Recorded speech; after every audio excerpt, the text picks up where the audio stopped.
Flight lieutenant Tauqir তেমনই একজন pilot. Training এর লক্ষ্যে তৌকির তার F-7 বিমান নিয়ে কুর্মিটোলা পুরাতন এয়ারফোর্স বেস থেকে টেক অফ করেন। এরপর উত্তরা দিয়াবাড়ি, বাড্ডা, হাতিরঝিল, রামপুরার আকাশ জুড়ে তিনি উঠতে থাকেন। আপস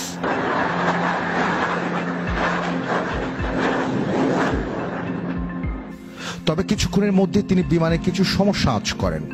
কন্ট্রোল রুমে রিপোর্ট করে জানান যে তার বিমান আকাশে ভাসছে না, মনে হচ্ছে বিমান নিচের দিকে পড়ে যাচ্ছে।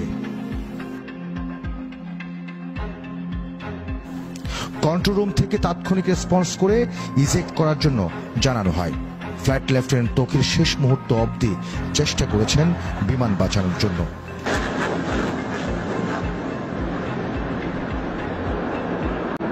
তিনি বিমানটির সর্বোচ্চ ম্যাক স্পিড তুলে বেসের দিকে ছুটতে থাকেন। এরই মধ্যে কন্ট্রোল রুমের সাথে পাইলটের যোগাযোগ বিচ্ছিন্ন হয়ে যায়।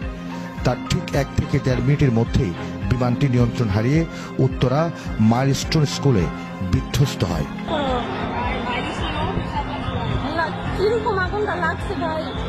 এই বিশ্লেষক লিখেন, বিমানের ঠিক কী ধরনের টেকনিক্যাল ফেলিওরের জন্য এই দুর্ঘটনা ঘটল তা কেবলমাত্র ম্যাসিভ ইনভেস্টিগেশন হলেই তা জানা সম্ভব।